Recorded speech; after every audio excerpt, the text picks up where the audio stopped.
Hey, it's Buff and welcome back to the channel, and in this video we're gonna take a look at how even you can fix the problem of Apple logo stuck on a white screen. So without further ado, let's roll the video.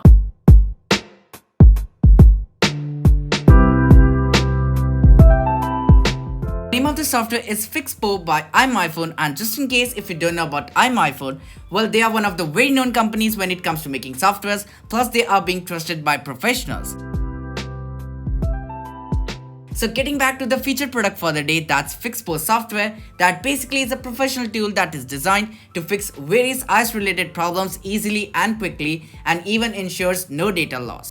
So this is a free software that's available on both Windows and Mac, but of course the link to this site is in the description down below, so don't forget to check them out. So on the homepage you get to see is two options, which basically are the modes that are being provided to you, and you can use any one of them to fix your iOS system problem. But before we begin with fixing the problem of Apple logo stuck on a white screen, it's always advisable to first enter the recovery mode to ensure a safe and secure repair.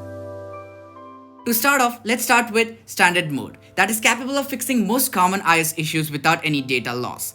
And after selecting the option, the first thing you need to do is connect your iPhone to the PC so that the software learns about your device. Once done, the Fixpo software will provide you with the firmware package that you have to download in order to fix the problem.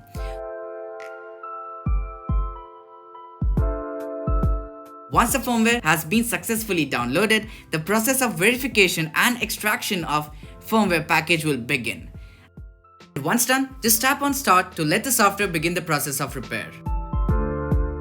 And just after the process of repair is completed, the connected device will restart. Just in case if the standard repair mode fails to fix the iOS issue, the Fixpo software also offers advanced mode that is designed to fix crucial software related issues and even offers a higher success rate. And just like before, we need to download the recommended firmware package, and once downloaded, verified and even extracted, just click on the blue button that says start and just wait for the process to get finished.